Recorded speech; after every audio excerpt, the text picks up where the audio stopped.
You're watching Force 13's live streaming service.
Cyclone Alfred remains a Category 2, continues to make its way towards the coast, and the latest satellite imagery shows it's expected to cross the Bay Islands somewhere into the early hours of Saturday morning. It will be crossing the coast. I can announce that from now the Bureau of Meteorology will be going to hourly updates, and that'll be a great way of sharing that track with Queenslanders, and we'll continue to update you regularly about what that impact means, as well as a reflection on what's occurred. I've spoken about the four challenges: the waves, the winds, the rain and the flooding. Queenslanders will experience different impacts from that at different times, and it's important that we continue to share this update in a timely fashion to enable people to do so. We can do this calmly and clearly because we've done that preparation, and therefore we can respond swiftly as well. And so far, the way that Queenslanders have prepared has given us the best opportunity not just to deal with the event, but to be able to switch from response to recovery. And that's a really key part of it during the disaster event. Just some overnight observations. We've seen some wind gusts between 100 and 115 kilometres from Moreton Island through to Cape Byron. That is expected to increase in the hours ahead. As the system moves towards the coast, some of those increased winds will be felt indeed to Brisbane and to the north. But obviously those islands will be the first that continue to experience that. You've obviously seen images overnight and in recent hours of fallen trees and the impact that's had on homes and cars. We do expect that to see that continuing, and that has obviously made a big impact on the ability to provide electricity supply. Peter will be updated you from Energex, but that is important to keep updated on that. Regarding the storm tide flooding, which we've spoken about as one of those major challenges on the flooding front, the fact that the cyclone sat and slowed for across the coast and it didn't cross during this morning's high tide was particularly good news for that storm surge from the tide. We've this morning convened a meeting and we had representatives from all of the local governments, but including Gold Coast and Redlands, and we've got no reports this morning of storm tide inundation. That is really, really good news. It truly is. Now, there's another high tide this afternoon and a slightly larger one tomorrow morning, a slightly larger one than this afternoon. So we'll continue to watch that as the system approaches. But particularly good news, there was no inundation overnight. There were, however, some major waves, and we continue to see waves north of 10 metres off the coast. And indeed, some of the erosion that we've seen at Main Beach, there's some incredible images that have come through this morning, and it does show you the force in which those waves hit the coast. Turning to rainfall, some significant totals over the last 24 hours. 165 mils at Lower Springbrook, and these totals are to 10 a.m. To 9 a.m. in fact. We've only received them in the last couple of hours. 153 mils at Currumbin Creek, 102 mils at Nerang, 136 millimetres at Coolangatta and 134 millimetres at Binnaburra. We are expecting some significant rainfall in the next 24 to 48 hours right across that system and maybe even beyond. I really want to address that, and I want to address the significance of the potential for flooding. This system remains a very broad one, and often when we see tropical cyclones as they approach the coast, that band really does tighten. In this case, it is really large and slow moving, and that does represent the prospect of some significant rainfall over a long period of time. And that rainfall does bring the risk of river and creek flooding. But Queenslanders know how to deal with that, and that has been proven time and time again, and I have seen an incredible level of preparation. The way that people have responded, the way that they have done the little things around their property, we have seen people heed the advice about stocking up supplies. I really do have every confidence that whatever the rainfall challenges come upon us, that Queenslanders will be able to handle that across a really big section of the coast and a heavily populated one at that. The flood watch across the impacted zone, we could see monitor major flooding, and the Bureau will update that. Okay, I just want to talk to a couple of our priority areas at the moment, and I'll start with power outages.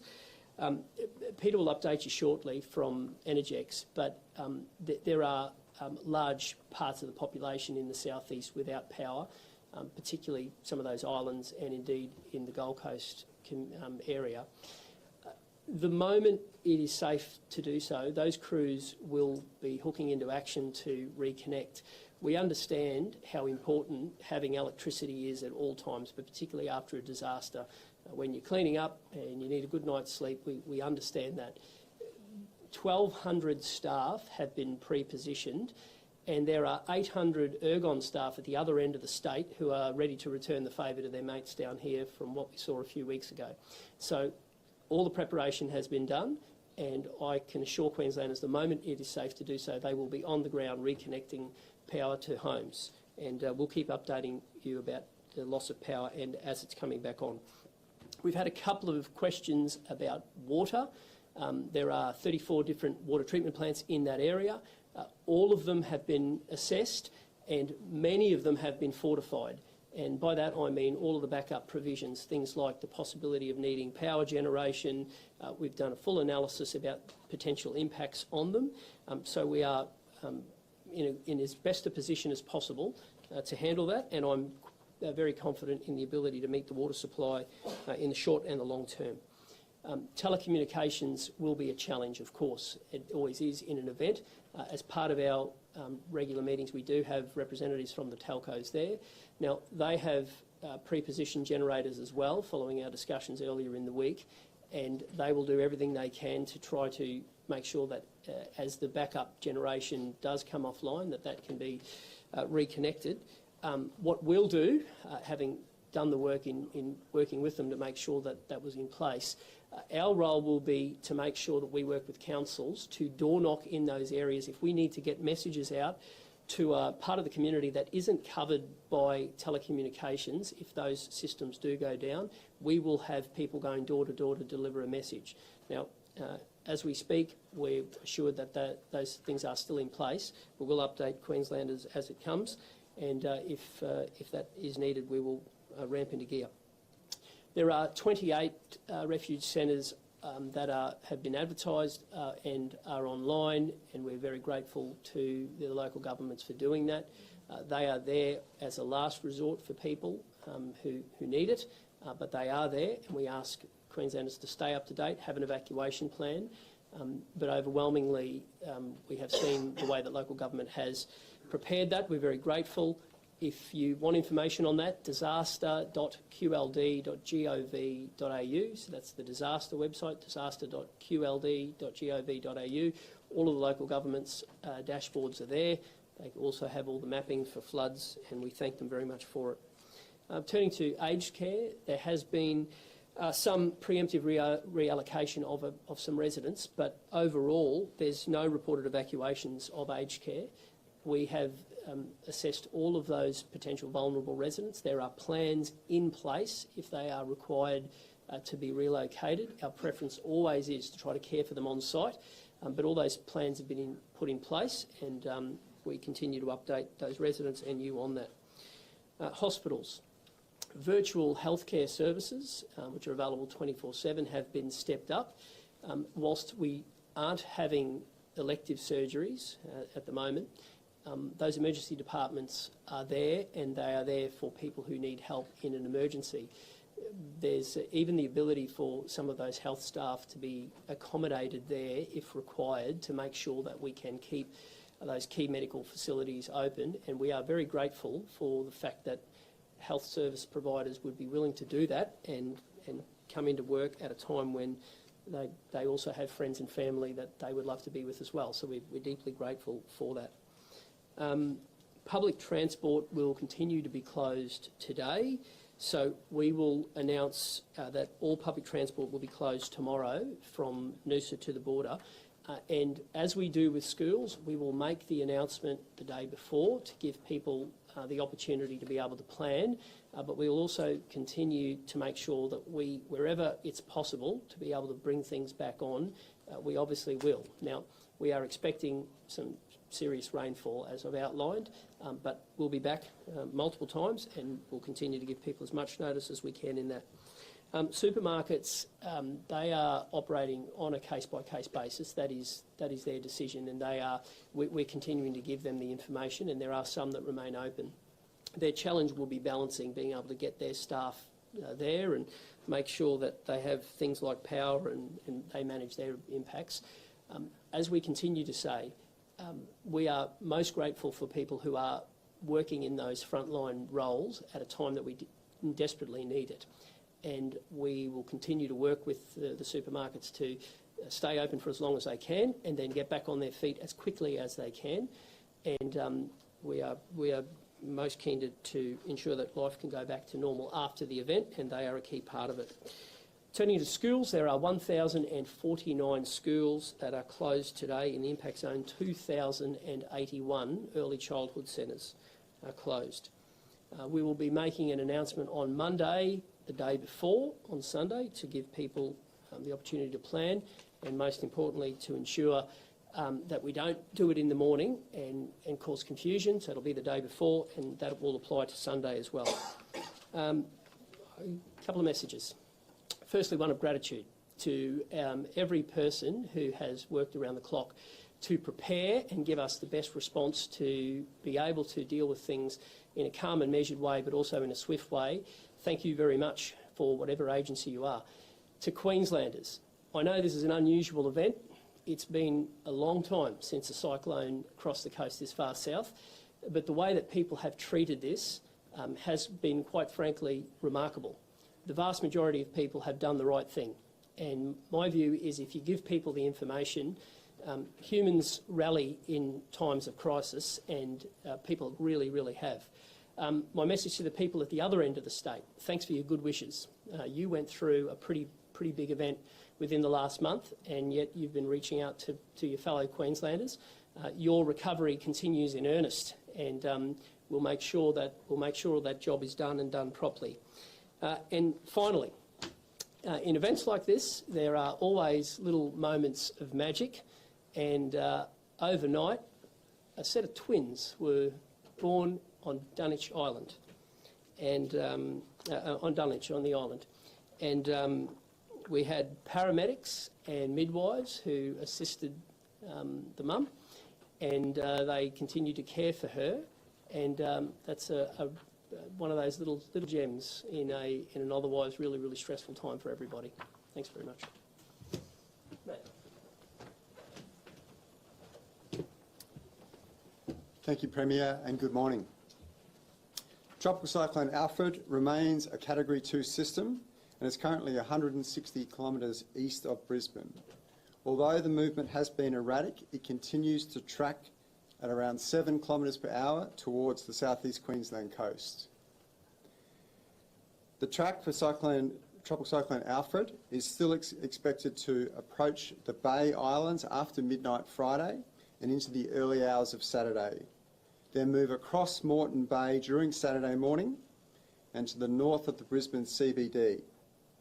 It's important to note that the exact track is still uncertain, and that tropical cyclone warnings will now be updated every hour based on the latest radar and satellite imagery. A tropical cyclone warning remains in place from Double Island Point right through to the Queensland-New South Wales border. And coastal hazards for large waves and abnormally high tides remain in place, as well as severe weather warnings for intense rainfall and those damaging winds. I'll just unpack a few of the impacts we expect with Tropical Cyclone Alfred. Firstly, to the wind impacts. Damaging wind gusts, as the Premier mentioned, are being observed already, right through from Moreton Island to the south of the border. These damaging winds are expected to continue and increase as we move through the day today, including to the Brisbane area as Tropical Cyclone Alfred approaches tonight and into Saturday morning. The destructive wind gusts up to 150 kilometres per hour are possible about the exposed island coasts and coastal locations near and to the south of the system. So that extends down through Moreton, Stradbroke and those Gold Coast, exposed coast of the Gold Coast. And that is particularly as the system approaches the coast. Now, as the cyclone moves across Moreton Bay Islands, it is expected to weaken from a Category 2 to a Category 1 system. This will mean that destructive winds are unlikely for Brisbane itself, but damaging wind gusts to 120 kilometres per hour are expected, and they will develop quickly as the system approaches. In terms of the waves and tides, we have seen extreme wave heights observed across the Queensland, southeast Queensland coast. And as the Premier mentioned, observations of over 10 metres. We expect these conditions to continue as the system approaches. And we have seen extreme coastal erosion and inundation of some areas.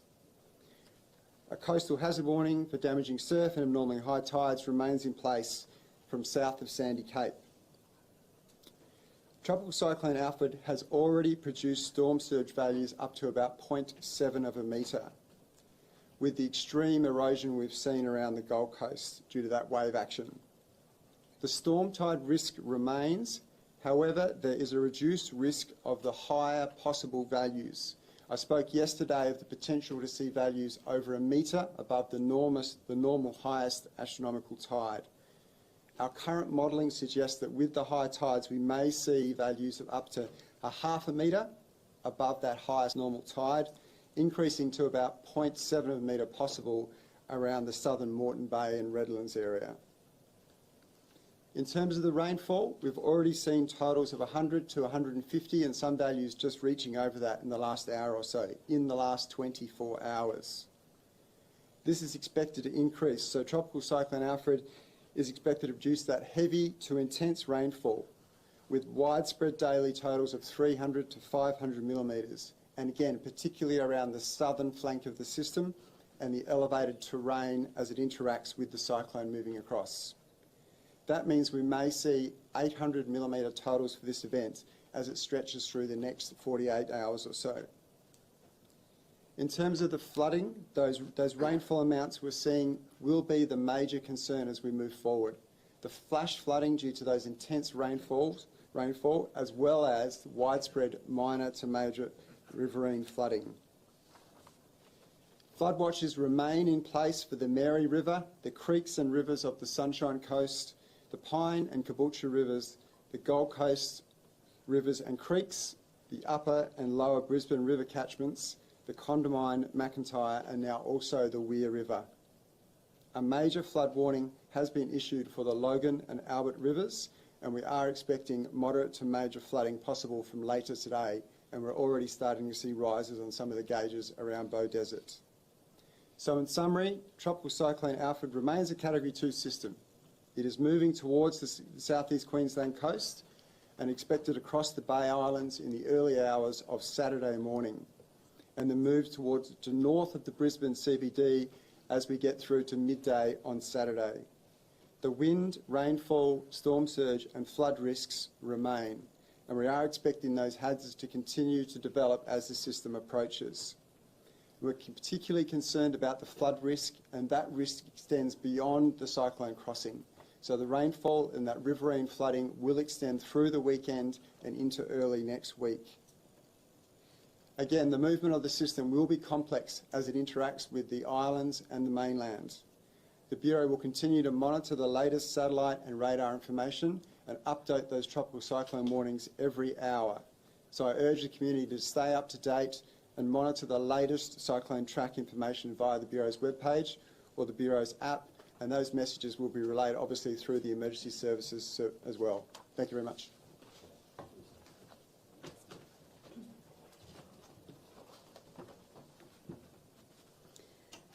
Well, thank you, Matt. And can I start where you left off? This does remain a dynamic system. I am really pleased that the Bureau is moving to hourly updates. And as Matt has indicated, we do ask community members to keep themselves informed and to continue to check those updates and understand the risk, the timing and the nature of these continuing hazards.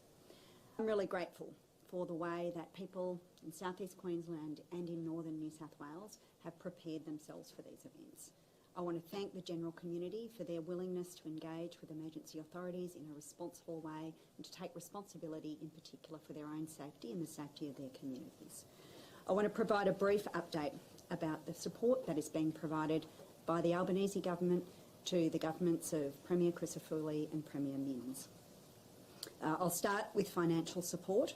The Albanese government has agreed to jointly fund for both states a $50 million community relief fund that will provide councils with financial support to undertake essential, immediate clean-up and restoration activities after this event. And councils can use this funding for waste and debris removal from streets, properties and community assets, and to undertake activities to restore public assets. We want councils to go into this event knowing, fully confident, that they will have support to engage in the clean-up. That really helps as we move into the recovery phase. The second thing I wanted to speak about was the role of the RDF. I had the chance yesterday to visit Gallipoli Barracks and speak with some of the personnel there at Enoggera who are preparing themselves for their contribution. Yesterday we indicated that in response to a request from the Queensland Government, 60 personnel would be made available after the cyclone crosses the coast to undertake welfare checks. They'll be supported by high clearance vehicles to assist them in that work, and of course the Queensland Government has also requested aerial support for search and rescue activities, which are also being provided. This morning the Prime Minister indicated that the ADF will provide 120 ADF personnel to augment and reinforce the New South Wales emergency services in their disaster preparedness and response activities in the Northern Rivers. They are moving to New South Wales immediately to provide support to the local SES in all of these activities, including conducting door knocking and welfare checks today on vulnerable members of the community. I want to conclude simply by thanking all of these personnel. I want to thank the ADF personnel. Many of them here in Brisbane, of course, have families of their own, homes of their own, and they are undertaking this work to support their communities. I say thank you to them. I also acknowledge the work of police, of emergency services, of the councils, of all of those utility workers, power, telco, water workers. Everything that you are doing to support your communities is so appreciated.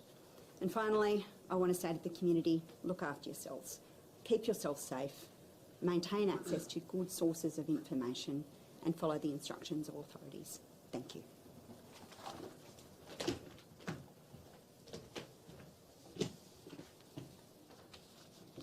Good morning. I'd like to start today by giving an operational update, and firstly to say that there have been no reported deaths or missing persons as a result of this event. We're starting to see a number of requests for assistance increase now, particularly across the Gold Coast and Redlands area, as a result of the intense wind and rainfall, and it started impacting particularly the coast. We have had reports of several large trees down, significant vegetation impacts, including erosion on the coastline, but pleasingly we've had no reports of inundation to properties at this stage. Since 6 p.m. last night, we've seen a large number of SES jobs. Most of these jobs were for tarping requests for leaky roofs, trees down, calls for assistance. There's been 11 search and rescues since yesterday, including response to swimmers, kayakers, jet ski riders, all caught up in the rough conditions. And can I please say, now's not the time to be in the surf, and all you're doing is putting emergency services now at risk and yourself at risk by undertaking that behaviour. We have seen a number of trees damaging houses and cars on the Gold Coast, and a number of near misses to which emergency services have responded, and fortunately there haven't been any major injuries, just a few minor injuries. We are now preparing for the flash flooding and heavy riverine flooding that we've heard the bomb speak about. We will see impacts throughout the day to local roads, so please do not drive through floodwaters. If you do have to be on the roads, plan your routes and please understand your risk. While our emergency services will continue to respond to these issues, we are preparing for that flash and major riverine flooding. Councils have their flood maps available on their dashboards, so please make yourself aware of that and have a plan in place. If you know you have to leave, prepare for that, understand when you have to leave and where you're going to go if you are in those flood impact zones. We also, today, while it's safe to do so, still have emergency services out, door knocking, for those at-risk residents in those flood zones. So if emergency services come to your door to provide you advice, please listen to that advice, have a plan in place, understand that if you are going to leave, when are you going to leave, where are you going to go? And finally, now is not the time to be undertaking sightseeing, particularly on the Gold Coast, and participating in that at-risk behaviour. Please stay safe. Thank you.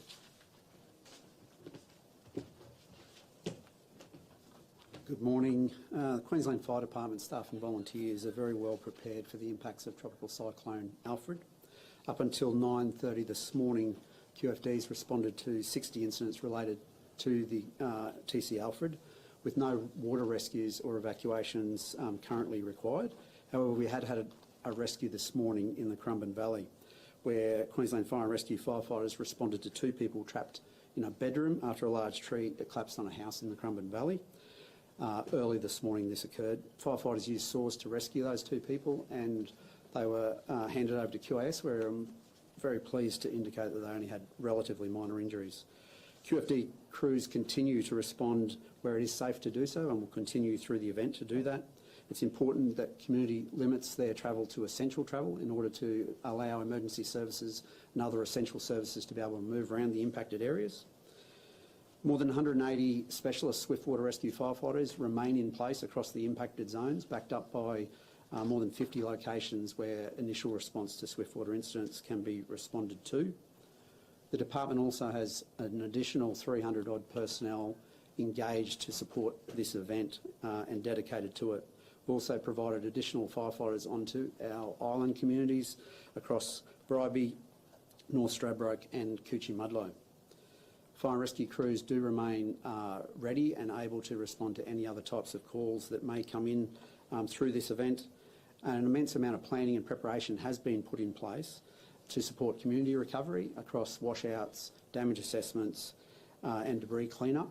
And that work and that preparation will bode well for post-crossing. Can I urge all residents to not become complacent, stay informed, heed and act on advice and guidance provided by authorities, and please also never drive, walk or play in floodwater. Thank you.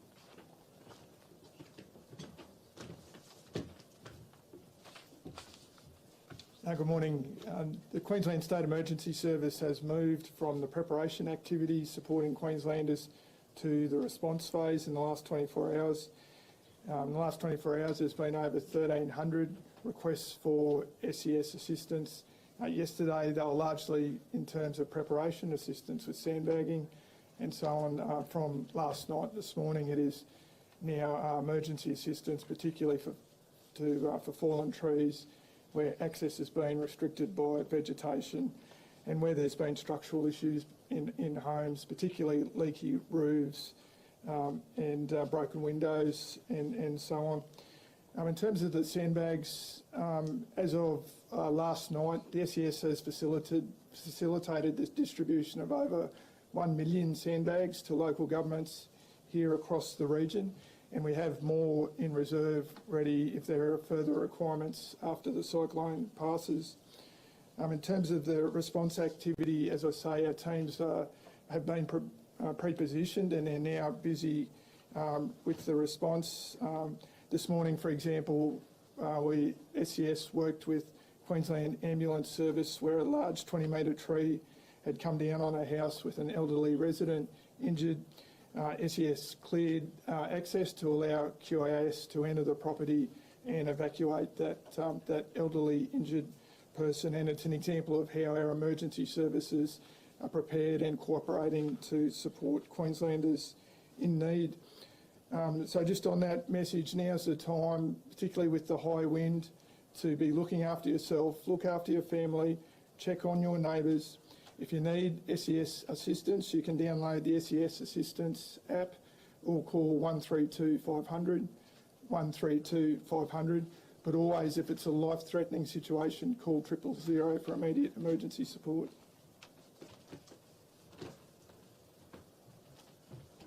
Good morning.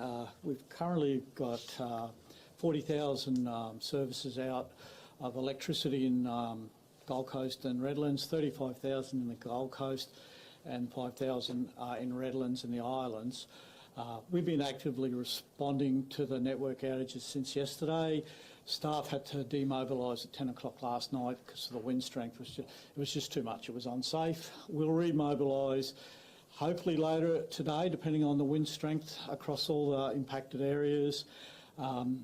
And we'll continue to do so. There's 1,200 staff available, as the Premier mentioned, and as we need more staff, Ergon staff, once we know that we complete the full damage assessment, likely tomorrow into early Sunday, we'll also bring those 800 in if we need them. So we have enough resources, both people and equipment. It's just a matter of doing the damage assessments. Can I leave with two safety messages?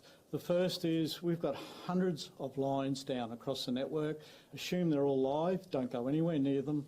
The second message is with generators. History tells us that people bring generators inside into their garage in these events, and in Tropical Cyclone Yasi, sadly we had a loss of life due to a genset. People just don't know, so you don't bring them inside. So if you could take those two messages away, I'd be most grateful. Thank you. Thanks everyone. Premier, when will it be unsafe for people to be outside? We'll keep getting the information as it comes to head. And I mentioned that different areas will be subject to different challenges at different times. So for those people who were overnight on the Gold Coast, there was some huge erosion, some big winds. In many parts further north, that wasn't the case. And as the system moves closer, there's the prospect that their winds will pick up for Brizzy and the sunny coast. And then it moves on to the next challenge, which will be rainfall. And there'll be different areas that get rainfall impact at a different time, and that can lead to the potential for flooding. The most important thing people can do is just keep connected. Just stay up to date with your information. And if you do that, you will be able to respond to whatever those challenges are in your circumstances in real time. And that's why the Bureau of Meteorology going to hourly updates is really important, so people can see the track of the system, but also what some of those rainfall totals look like, particularly in those key catchments as it relates to your part of the world. Premier, former Labor Treasurer Wayne Shawn today said the immediate threat to Brisbane might no longer be there. Were his comments disappointing? It's during a disaster time. We need clear messaging. I'm not going to comment on that, other than to say the system is a large system, and it has the potential for heavy rainfall, and therefore there's the challenge of flooding. And it's important that people do all they can. And I make the observation, I think the way that people have handled this across the board has been remarkable. Yes, there's been images of a handful of people not doing the right thing, but don't let that cloud the fact that so many people have gone above and beyond to serve their community, to be good citizens in the neighbourhood. Some of the images that you've seen have made you proud to be a Queenslander, and I just think that events like this can bring out the best in people, and I'd rather focus on that. Amina, what's your message to the people, especially on the Gold Coast, still going out and having a look at the beaches? Yeah, well, I'm not. I don't understand. Hi, I'm Ben, and I'm here at JCO to share an amazing weather like this. And if you don't value your own self-preservation, value the self-preservation of the person who'll have to go and rescue you, and your family member who'll have to get a knock on the door to advise them of the horrendous news of what's happened to you. But again, that is a minority. That is a minority. The majority of people have responded brilliantly, and what our role is to make sure that we give the information clearly and calmly and in real time, and the majority of people will heed that warning. And the warning's clear. It's putting yourself in a hazardous situation, being in the surf on the coast is not a smart option at the moment. The 2019 North Queensland monsoon, which was very destructive, that was also a slow-moving system. Yeah. Could we see a repeat here with Cyclone Alfred? Well, you mentioned 2019. We also saw Jasper, which, if a system sits and can produce heavy rainfall, that's always a challenge. Dealing with flood is not something that Queenslanders are immune to, but it's certainly not something that Queenslanders fear. They deal with it brilliantly, and provided we give the information to them and show them those rainfall totals and continue to take them into our trust, people will handle that. But we've spoken a lot about storm tide, and what happened overnight was brilliant news about the fact that those storm surges didn't eventuate as the system got closer. We've got a high tide today, and then we've got another one tomorrow morning, 3:30, 4 o'clock on the coast. And there's a challenge as the system gets closer. But as Matt outlined, the potential for storm surge, those higher end ones have come down a little bit on the Bureau's prediction. But there's also river flooding and creek flooding that comes with big rainfall amounts. And that is the challenge for a really large part of the population across a pretty large area. And because the system is so large and because it's slow moving, of course that provides a challenge. Plan for the worst and let's see what gets delivered.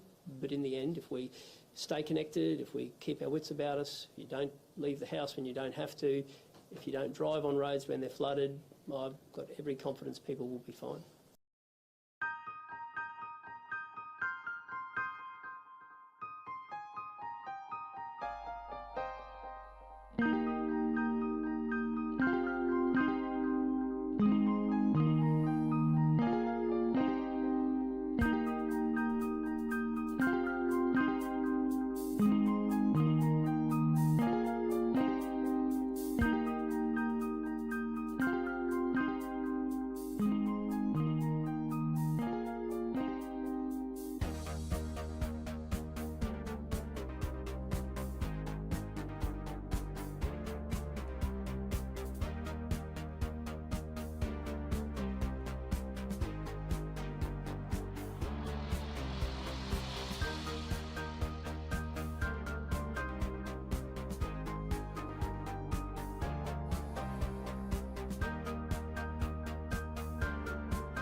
Live. Good evening. My name's David Tones, manager of the Force 13 operation for Nathan Foy. It's 1900 hours, 2000 hours, New South Wales. This is a live view of the Bureau of Meteorology's Brisbane radar, and again it's northern New South Wales, the Gold Coast. The Gold Coast has been slammed. Probably 40,000 Energex customers without electricity, and I'm not sure how long I will be live here at my HQ to the north of Brisbane. It's about 26 Celsius, 76% humidity, east-southeasterly winds, and the winds about 3 kilometres an hour. So Alfred, as I mentioned in the chat, is one for the record books. A massive amount of coverage to this system.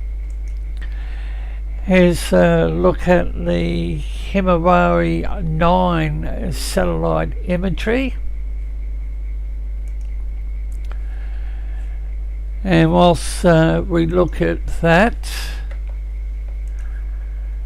the latest on the tropical cyclone Alfred is moving slowly towards the southeast Queensland coast.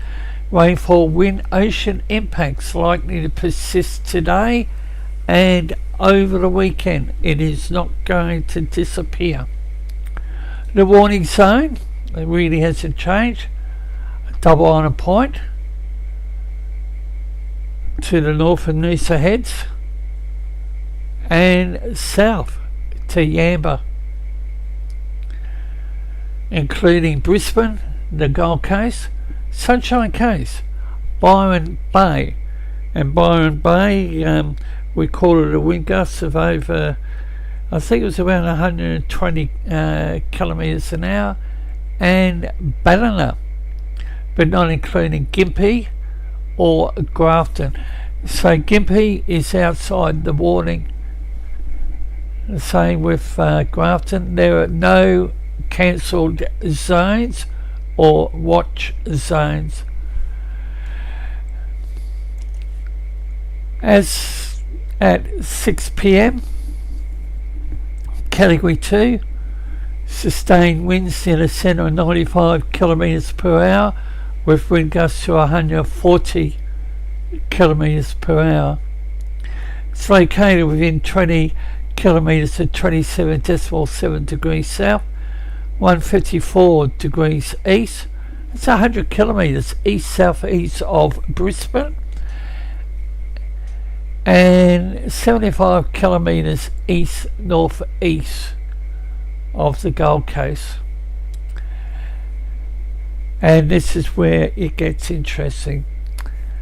I've looked at the coordinates, the position coordinates. It's currently tracking west-southwest, and it's going to slow down, and then it's going to attract I think northwest or west-northwest at 7 kilometres an hour. As mentioned, Category 2, and Alfred is most likely to cross over the Moreton Bay Islands. I think it'll be over the northern end of Stradbroke Islands, probably Point Lookout, or probably a couple of kilometres or miles on the southern tip of Moreton Island. Over the Moreton Bay Island Saturday morning before crossing the mainland coast, most likely between Noosa and Beenleigh during Saturday. Most likely between Noosa and Beenleigh.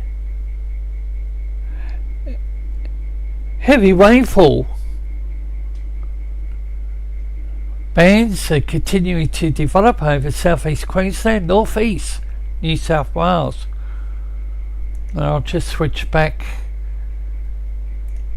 to the radar and you can clearly see where the intense rain bands are.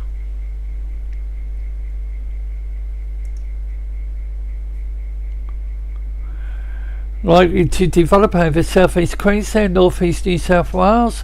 Heavy to locally intense rainfall may lead to dangerous and life-threatening flash flooding. Likely to develop this evening, increasing into Saturday. However, once Alfred crosses the coast, it is likely to weaken below tropical cyclone strength later on Saturday.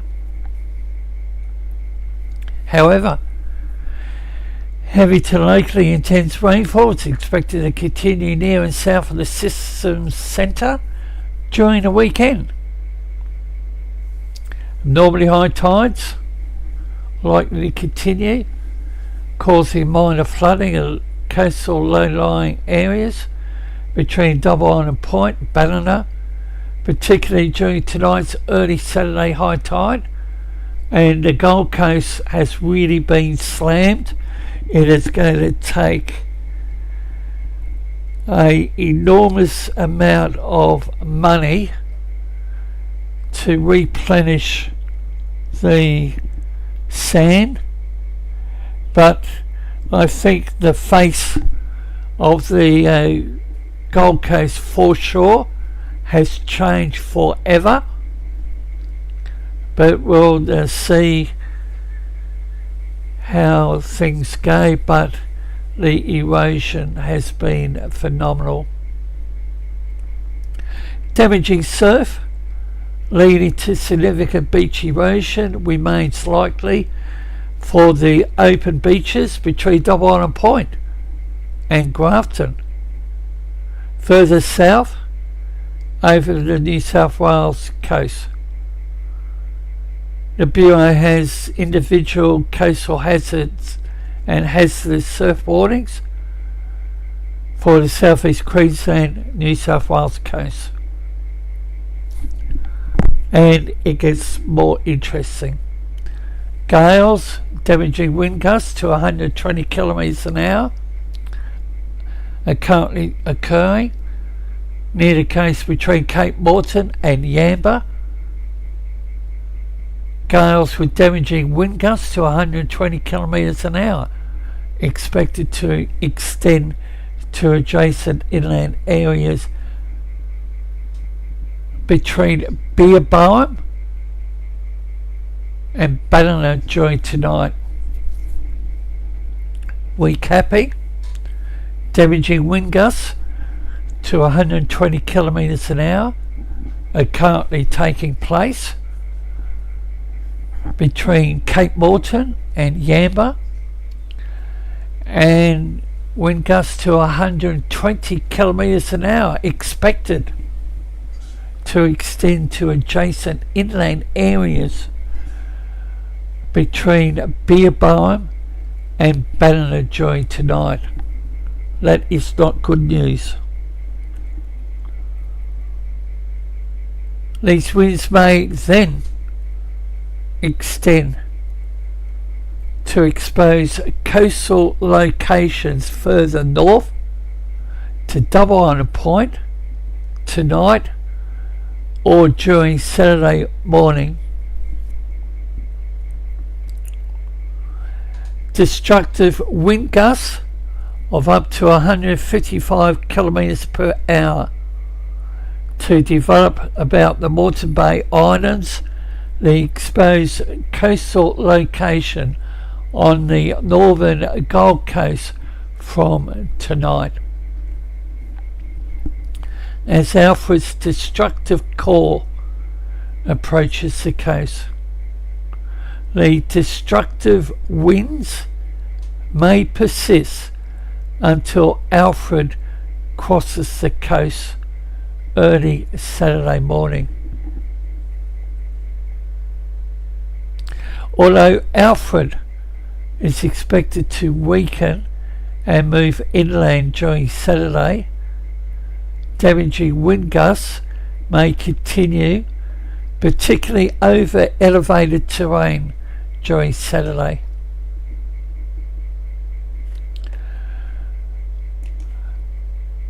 Bureau of Meteorology, New South Wales, Queensland have coastal waters marine wind warning, Sunshine Coast, Gold Coast waters, and including Moreton Bay under a storm force wind warning, and a strong wind warning for Cape Gowrie, Fraser Island, and a storm force wind warning will remain in place Saturday, and Hervey Bay will come in under a strong wind warning. Bureau of Meteorology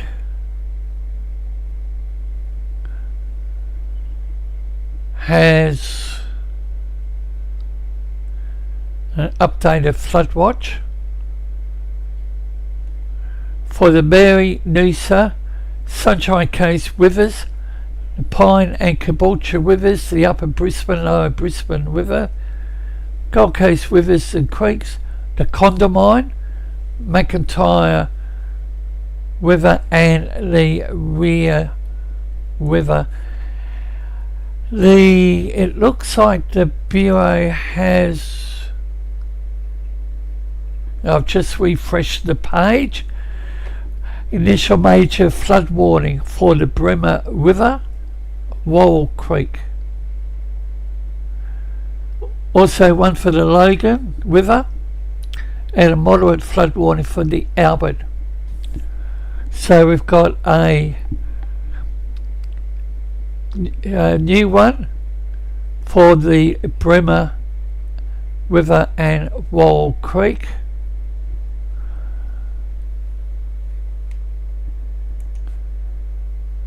And the Bureau also has a severe weather warning for heavy, locally intense rainfall, damaging, locally destructive winds for the southeast coast, the Wide Bay Burnett, the Darling Downs, and including the Granite Belt.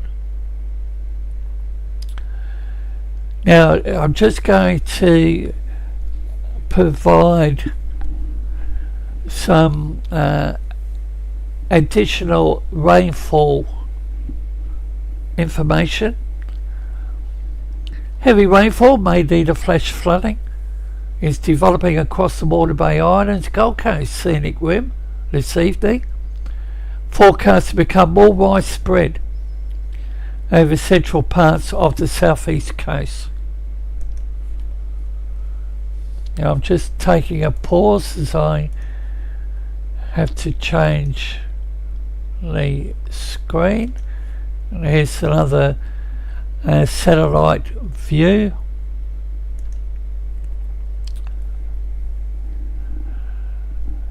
Widespread over central parts of the southeast coast district as the system approaches the coast, including Brisbane, Ipswich, Caboolture into Saturday. 6 hourly rainfall totals between 70 and 130 millimetres, likely for the remainder of today, increasing to between 100 and 130 millimetres through Saturday into Sunday morning, with possible isolated 6 hourly totals of between 170 millimetres and 200 millimetres about higher terrain. 24 hourly totals of between 200 and 250 millimetres likely. And viewers, it gets more concerning. Locally intense rainfall may lead to dangerous, life-threatening flash flooding, may develop later tonight, continuing into Saturday, near and south of the system's centre, in bands of showers and thunderstorms. Thunderstorms are predicted. I hope to have a video out tomorrow, but I'm praying that I won't lose electricity. Thunderstorms wrapping around the system. 6 hourly rainfall totals between 200 250 millimetres. 24 hourly totals between 350 and 450 millimetres possible. And these numbers are dependent on the movement and position of the system. And damaging winds averaging 60 to 65 kilometres an hour with peak gusts to 120 kilometres an hour. So it's going to be a wild night, and just bear with me. I'm going to bring up the latest track on the cyclone. It's 17 minutes past 7 or 19 or 17 or 2017 daylight saving time, and quite a bit of switching goes on here, and the cyclone track coming up.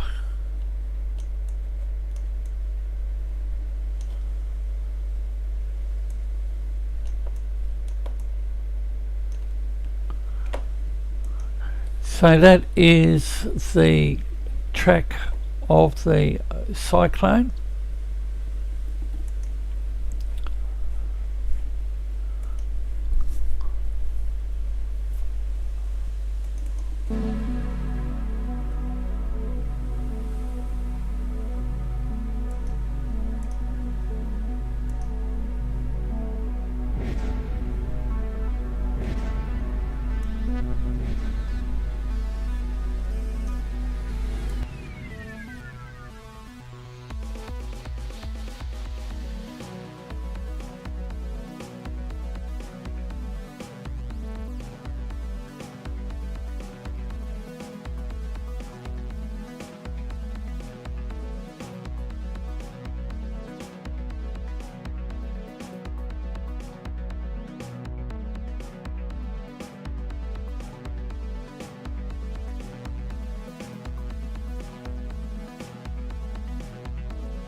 This force apology, I just got to stop something. Now we're right, apology for that. It's been several months since I've pushed the live button. Something caught my eye in the chat. Oz cyclones. Josh is also a member of Force 13. Josh was my top contributor. Helped grow the channel, and considering that I'm the manager of the AU operation for Nathan, very much appreciated. And just getting back into the swing of things, and Alfred, he's not going anywhere. Bureau Meteorology will update in about half an hour. It's just spinning to the east, southeast of Stradbroke Island. Expected to lose tropical cyclone status anywhere northwest, west of Caboolture.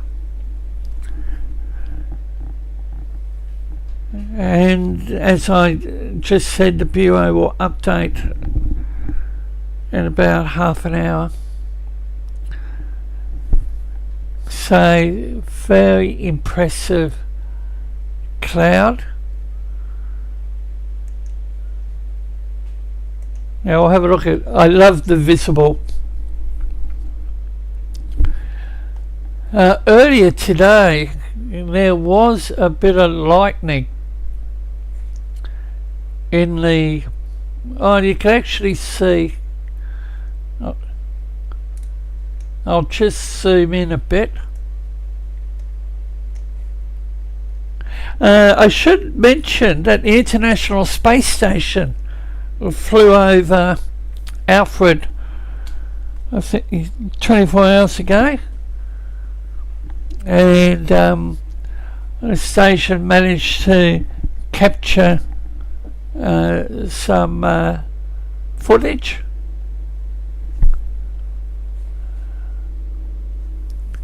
And I think the centre would be where I've got the hand, but the cloud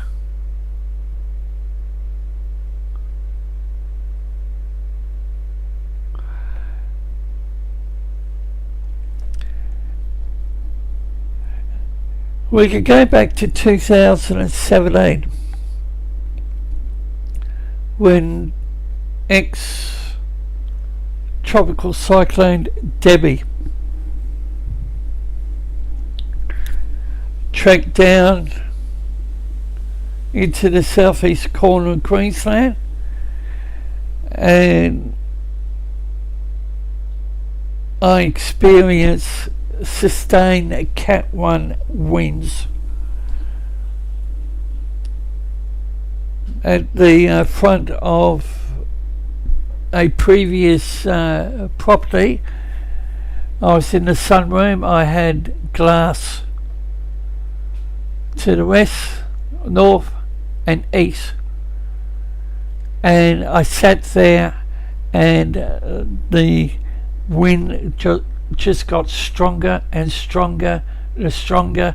I thought I was in a wind tunnel.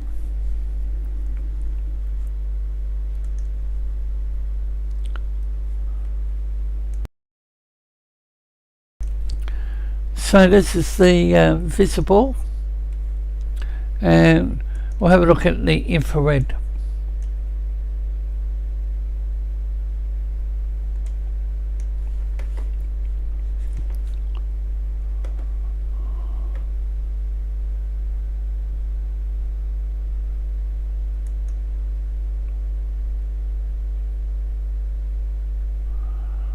Now I'm just looking at thunderstorms. You can clearly see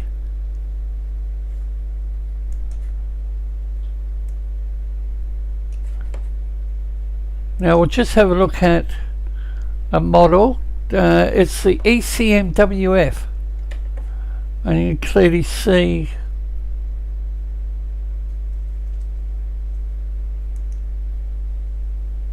.9 millimeters.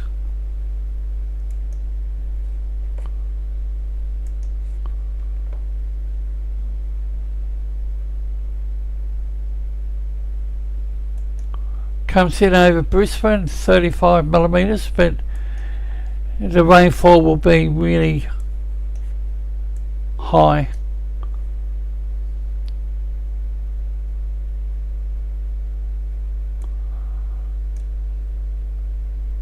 Now this is Saturday, and you clearly see how it expands. 82, 98, 99.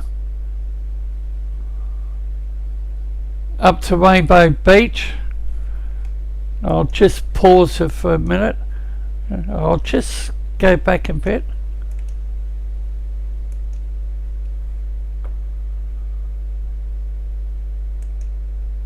I'll just have a look.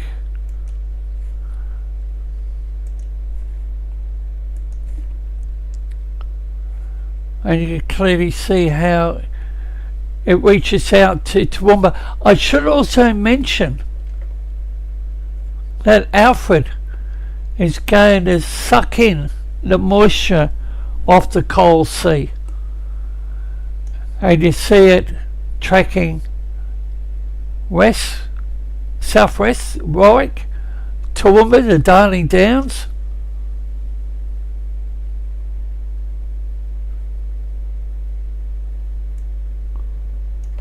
And then it comes right down into New South Wales, over Dubbo. And that's Monday. But that's just one model. We'll have a look at the GFS model.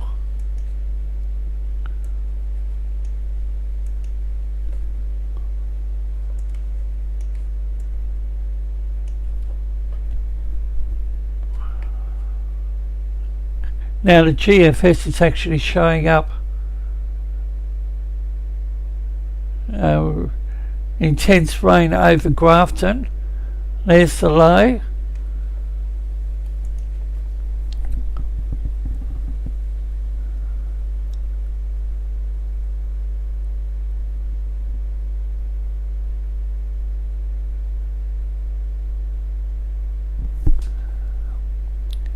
Takes it in to rain the Gold Coast,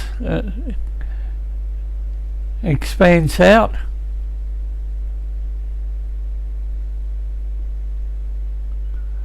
And we know that the main activity is going to be on the south side, but then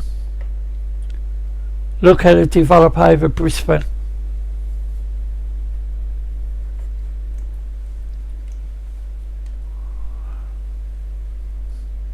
It's Saturday, coming into Sunday.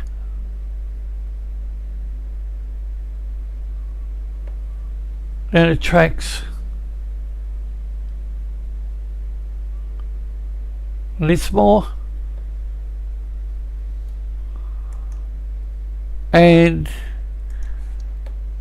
Kingaroy. That's for Sunday.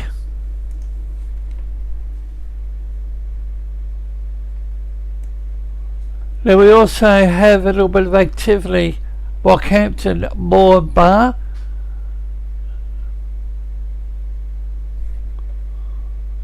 And we'll just have a quick look at the icon.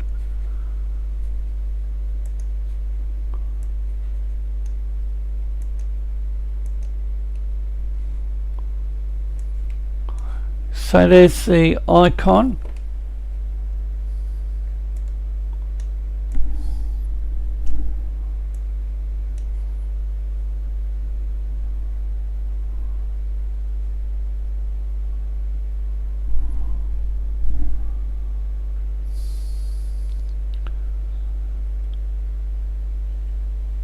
So you got the icon ECMWF and GFS.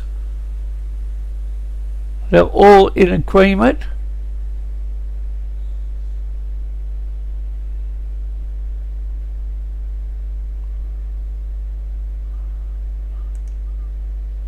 The Gold Coast.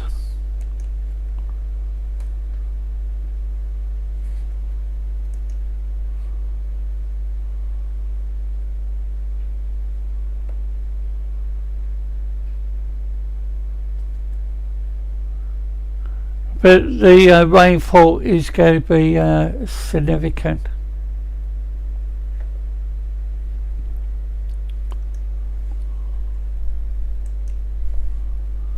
It's 4:13 AU, coming up to 20 minutes to 8. We're providing some coverage to Alfred, as I think he's in two minds, and he's still east of Moreton Island.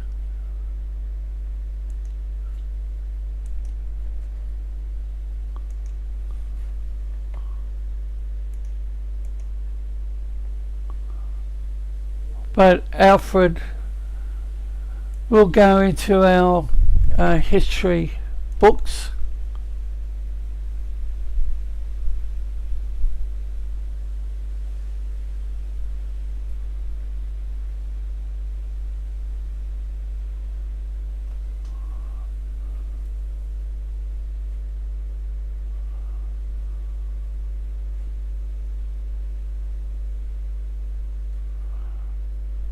I'm just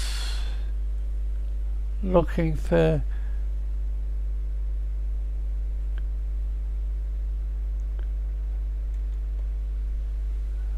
other content.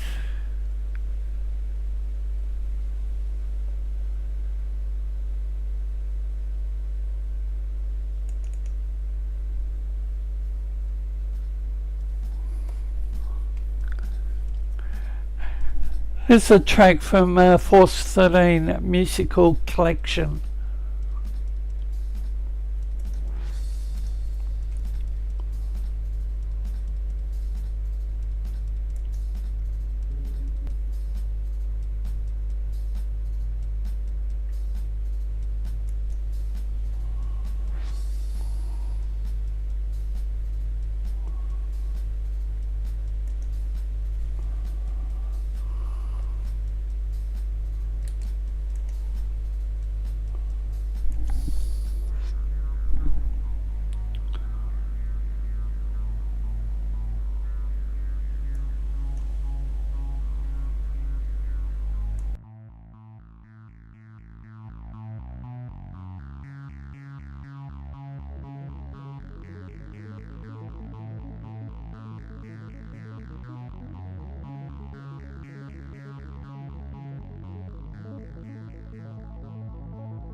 There's Force 13 AU on the screen. Is the latest 850 millibar vorticity, and you can clearly see the vorticity signature.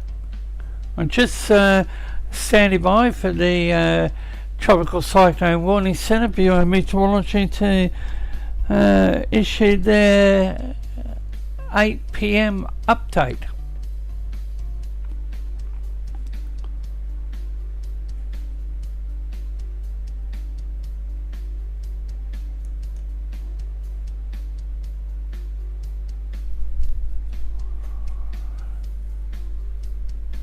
And the vorticity information is on the right hand side of the screen, and the right is the most severest. We'll switch back to the Himawari 9 satellite imagery.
There's Force 13 AU coming up to 8 PM, 2000 hours or 2100 hours daylight saving.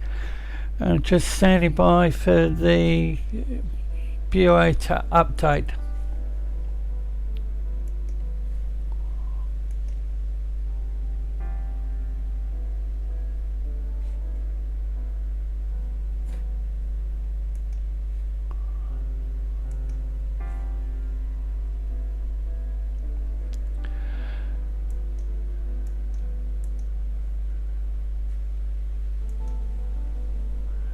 Bureau of Meteorology's Tropical Cyclone Warning Centre is updated.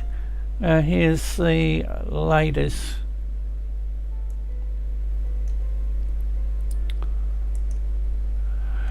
Category 2, sustained winds in a centre of 95 kilometres an hour with wind gusts to 130 kilometres an hour. It's located within 20 kilometres of 27.6 degrees south, 153.9 degrees east. It's estimated to be about 85 kilometres east of Brisbane, 70 kilometres northeast of the Gold Coast. It's moving west-northwest at 7 kilometres an hour. Repeating, 27.6 degrees south, 153.9 degrees east. It's around 85 kilometres east of Brisbane, 70 kilometres northeast of the Gold Coast. Tracking west-northwest. Category 2 will continue to move slowly towards the southeast Queensland coast. Alfred is most likely to cross over the Moreton Bay Island Saturday morning before crossing the mainland coast, most likely between Noosa and Beenleigh later during the day.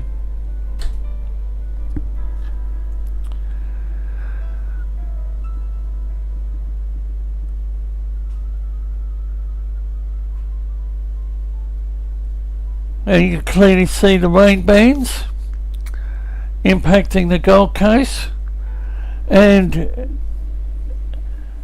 to the south of Ballina, Lismore, west of Rathdowney here in southeast corner of Queensland, Boona, and even out onto the Darling Downs, Crow's Nest.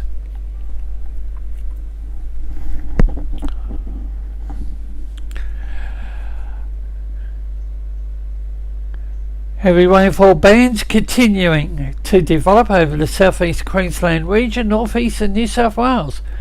Locally intense rainfall may lead to dangerous and life-threatening flash flooding, likely to develop this evening, increasing into Saturday. Destructive wind gusts of up to 155 kilometres an hour to develop about the Moreton Bay Islands, exposed coastal locations on the northern Gold Coast tonight. Destructive winds may persist until Alfred crosses the coast early Saturday morning. Destructive wind gusts of up to 155 kilometres an hour.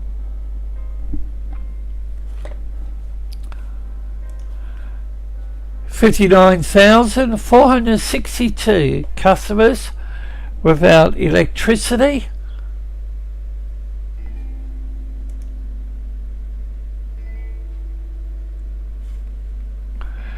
And I've got to check the high tide.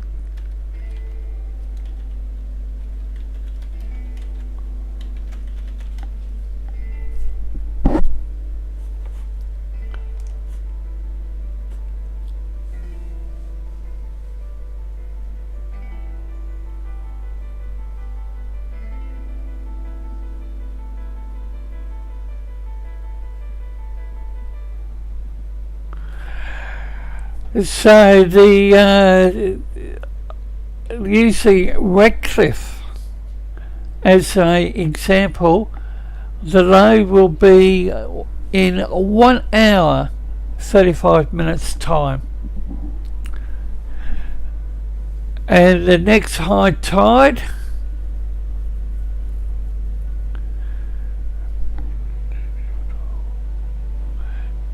in the morning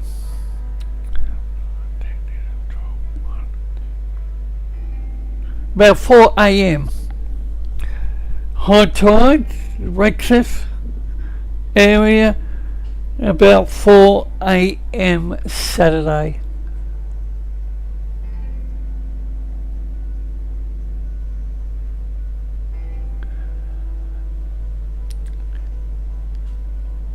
At 5:48 a.m. at 2 metres.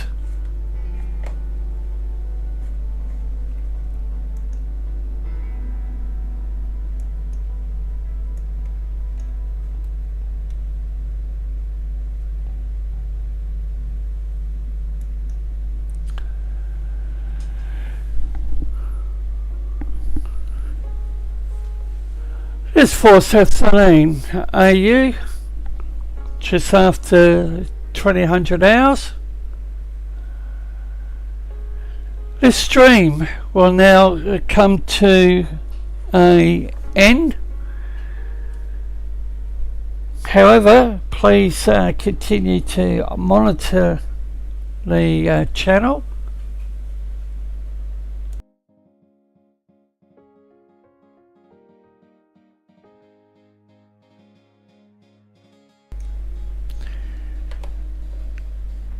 appreciate your support, and I'm trying to decide whether I'll try and get a couple of hours sleep. 75% humidity, 25 Celsius, wind southeasterly at 3 kilometres an hour. So 75% humidity, 25 Celsius, wind southeasterly. But at this stage it's variable, westerly, but conditions will sour. But Alfred is up to his old trick again. But it shows what is going on up in the atmosphere. These high pressure systems, the ridging. So just repeating, appreciate your support. Stay tuned. There'll definitely be coverage. The rainfall outlook, which I'll just going to quickly bring up. I think the GFS model's probably updating. I'll just quickly have a look. Central pressure of Alfred is 984 hectopascals. 984.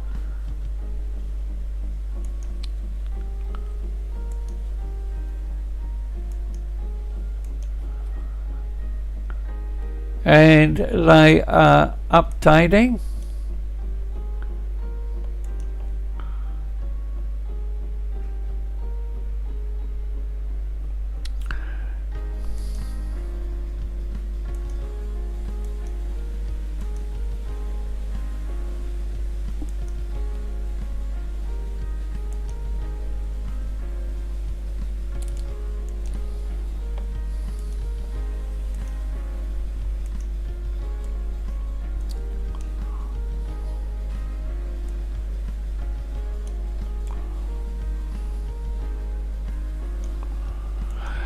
And this is a GFS model, 117 hours.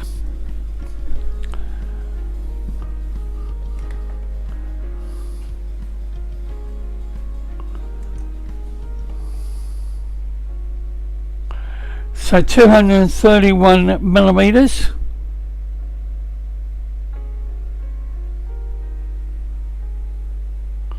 $276.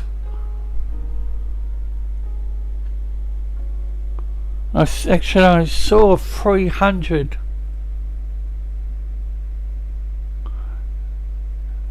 356 millimeters.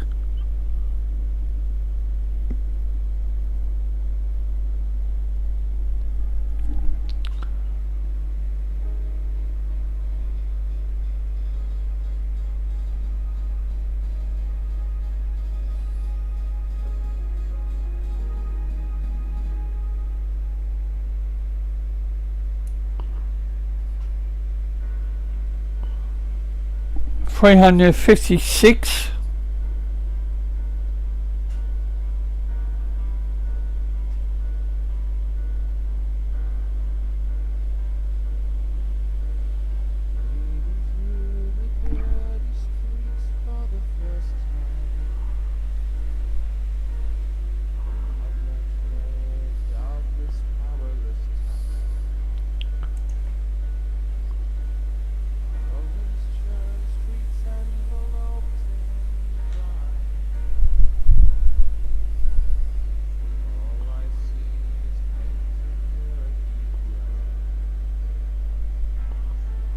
$378 millimeters. Let's hit 126 hour mark.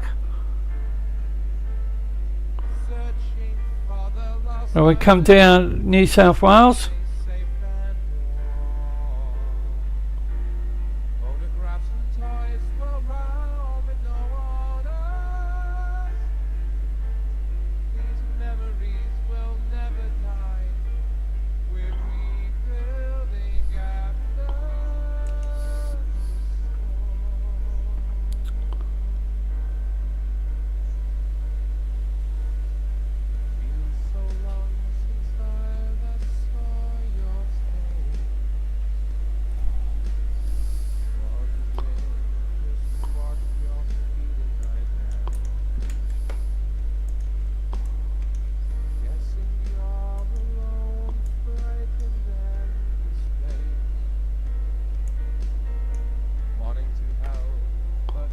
not what I want.